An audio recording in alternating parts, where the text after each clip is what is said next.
नमस्कार, मैं नवीन Singh editing school में आपका स्वागत है। आज हम लोग चर्चा कर रहे हैं पाल और एनटीएससी वीडियो क्या होता है। जब हम शूट करने जाते हैं तो उस समय हम लोग ध्यान नहीं देते हैं कि हम पाल में शूट कर रहे हैं या एनटीएससी में शूट कर रहे हैं। आज के डेट में बहुत सा कैमरा में पाल और एनटीएससी के बारे में दिया हुआ नहीं है, मेनली सिर्फ फ्रेम रेट दिया हुआ रहता है। जैसे 25 frame, 30 frame, 50 frame, 60 frame, 120 frame, 100 frame, ये सब दिया हुआ रहता है। एक्चुअल में ये है क्या, हम लोग ध्यान नहीं देते हैं। सिर्फ ये कहते हैं कि 25 फ्रेम में हमने शूट किया, 30 फ्रेम में शूट किया है, भैया 50 फ्रेम में हमने शूट किया। भैया ये 50 फ्रेम है क्या, कभी आपने सोचा है? नहीं सोचा है तो कम से कम इस वीडियो में आप देख लीजिए, तो आपको ये समझ में आ जाएगा 50 फ्रेम क्या है, 25 फ्रेम क्या है, 30 फ्रेम क्या है। तो आइए हम जानते हैं कि 50 फ्रेम और 30 फ्रेम क्या है। जब भी हम शूट करते हैं तो इंडिया में एक टेक्नोलॉजी चलती है कि पाल ये आपको सुनने को मिला होगा। तो पाल क्या है? जब भी हम शूट करते हैं 25 फ्रेम रेट, ये 25 फ्रेम रेट जो है पाल के लिए है, ठीक है। 25p कहलाता है, मतलब पाल फ्रेम रेट। अब है ये 25 और 30 और 50 है क्या चीज़? तो भैया ये है कि 1 सेकेंड में जो भी हम वीडियो देखते हैं वो स्टील का एक कलेक्शन होता है। मतलब कि 1 सेकेंड में 25 फ्रेम हमारे नज़र के सामने से गुजरती है तो 1 सेकेंड का वीडियो बनता है। तो वो 1 सेकेंड का वीडियो कहलाता है, 25 फोटो से मिल के बनता है। तो हमारा आँख जो होता है एक्चुअल में 24 फ्रेम जो होता है उसमें रियल वीडियो देख सकता है। जो हमारे आँख के सामने जो लाइव वीडियो दिखता है वो देखने के लिए हमें 24 फ्रेम की ज़रूरत पड़ती है। अगर 1 सेकेंड का वीडियो अगर हम बना करके निकालते हैं 24 फ्रेम से अगर नीचे करते हैं, जैसे 16 फ्रेम करें, 16 फ्रेम को भी देखने के बाद हमारा आँख जो है उसको वीडियो दिखेगा, मगर उसमें प्रॉब्लम क्या आएगी, वो जर्क लगेगा, तो वो वीडियो हमें स्मूथ नहीं दिखाई देगा। तो अब इसमें क्या है कि जितना ज़्यादा 1 सेकेंड में अगर फ्रेम होगा तो उतना स्मूथली हमें वीडियो वो नज़र आएगा। जैसे कि आप देख लीजिए, अगर 50 फ्रेम 1 सेकेंड में अगर होता है तो वो वीडियो और स्मूथ दिखेगा। तो जितना ज़्यादा फ्रेम रेट पे हम करेंगे उतना स्मूथ हमको वीडियो दिखेगा। अब उसमें फ़ायदा क्या होता है कि फ़ायदा जब हम स्लो मोशन करने जाते हैं तो उस समय उसका फ़ायदा नज़र आता है, जो हम नेक्स्ट वीडियो में आपको बताएंगे। अभी फ़िलहाल ये हम जान लेते हैं कि जो पाल होता है, पाल का क्या कैटेगरी है। 25, 50 और 100 ये जो फ्रेम रेट हुआ ये पाल हुआ। तो इंडिया में जो हमारी इलेक्ट्रिसिटी होती है, जो बिजली है, वो 50 हर्ट्ज पे काम करता है, और यूएस में जो होता है वो 60 हर्ट्ज पर बिजली काम करती है। तो 50 हर्ट्ज क्या है? 50 हर्ट्ज है कि मतलब 1 सेकेंड में वो 50 बार वीडियो जो है साइकिलिंग करती है, मतलब ब्लिंक करती है, 50 बार ऑन ऑफ होती है। तो वो 50 मेगाहर्ट्ज कहलाता है, 50 हर्ट्ज कहलाता है। और वो अगर 60 बार करेगी तो 60 कहलाएगा।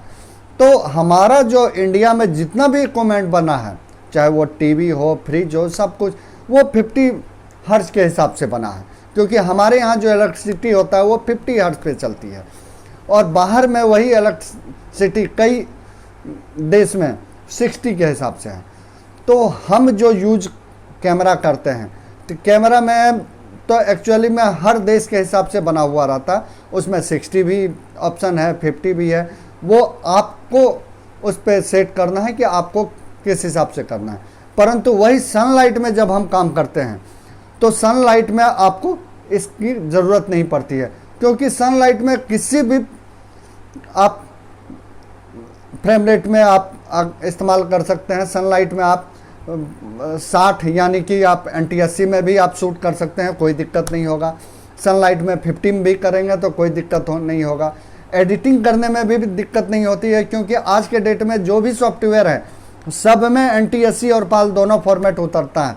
चाहे आप 50 फ्रेम पे काम करें, शूट करके लाएं, वो भी आपके टाइमलाइन पे उतर जाएगा। 60 फ्रेम पे शूट करें, वो भी आपको टाइमलाइन पे उतर जाएगा। इसीलिए एडिट करने में कोई दिक्कत नहीं आती है।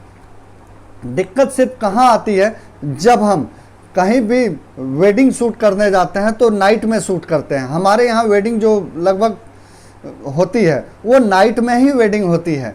तो नाइट में जब हम शूट करने जाते हैं तो वहाँ पे एलईडी लाइट, बल्ब, ये सब कुछ जला हुआ रहता है, वेपर, ये सब कुछ जला हुआ रहता है। तो उसमें क्या होता है कि वो बिजली से जलती है या फिर जनरेटर से जलता है। तो हमारा जो इंडिया में जनरेटर बना हुआ है वो भी 50 मेगाहर्ट्ज पे बना हुआ, 50 हर्ट्ज पे बना हुआ है। वो जो करंट सप्लाई देती है वो 50 हर्ट्ज पे देती है। तो उसमें होता क्या है कि जब हम 50 हर्ट्ज पे बिजली अगर हमारी रहती है, जो रोशनी दे रही है, उसमें जब हम शूट करने जाते हैं कैमरा को, अगर हम पाल मोड में नहीं शूट करेंगे, यानी 25 और 50 ये जो हमारा फ्रेम रेट है, इस पे अगर शूट नहीं करेंगे तो दिक्कत क्या हो जाएगी कि वो वीडियो में आपको ब्लिंक आएगा, मतलब कि उसमें एक ब्लैक टाइप की पट्टी गुजरेगी, तो वो वीडियो ख़राब दिखेगा, वीडियो देखने में अच्छा नहीं लगेगा। तो उस चीज़ से बचने के लिए हमको पाल में शूट करना होगा। जब हम 60 में शूट करेंगे तो उस तरह का दिखेगा, मतलब NTSC में शूट करने पे बिजली के साथ मैच नहीं करेगा, तो फिर वो प्रॉब्लम आएगा। तो हम पाल में करेंगे तो वो प्रॉब्लम नहीं आएगा, उस तरह का वीडियो नहीं दिखेगा, अच्छा वीडियो दिखेगा। परंतु ये चीज़ आपको बैटरी में नहीं होती है। अगर हम LED जलाते हैं, रात में भी LED जला करके अगर हम काम करते हैं, तो उसमें अगर NTSC भी शूट कर लेते हैं, मतलब 30 फ्रेम पे हम शूट कर ले या 60 फ्रेम में कर ले या 120 पे कर ले, तो हमें वहाँ प्रॉब्लम नहीं आएगी। क्यों नहीं आएगी प्रॉब्लम? क्योंकि DC करंट जो होता है वो DC करंट में फ्लक्चुएसन नहीं होता है, वो डायरेक्ट करंट होता है।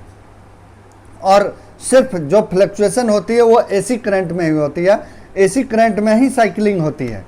वो 1 सेकंड में 50 बार ब्लिंक करता है। उस चीज़ को अगर हम 60 पे अगर 60p पे अगर हम शूट करते हैं, 60 पे NTSC मोड में, तो वो क्या हो जाएगा कि उस ब्लिंकिंग को भी रिकॉर्ड कर लेगा।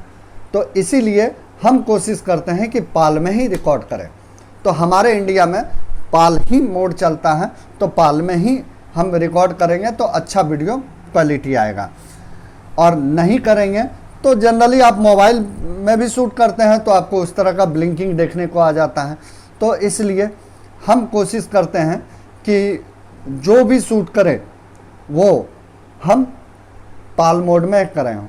मोबाइल में जनरली आपको पाल मोड दिया हुआ नहीं होता है, उसमें आपको दिया क्या होगा 30, 60 ये आपको दिया रहेगा, 120 मोबाइल में आपको दिया रहेगा। ये सारा NTSC मोड है।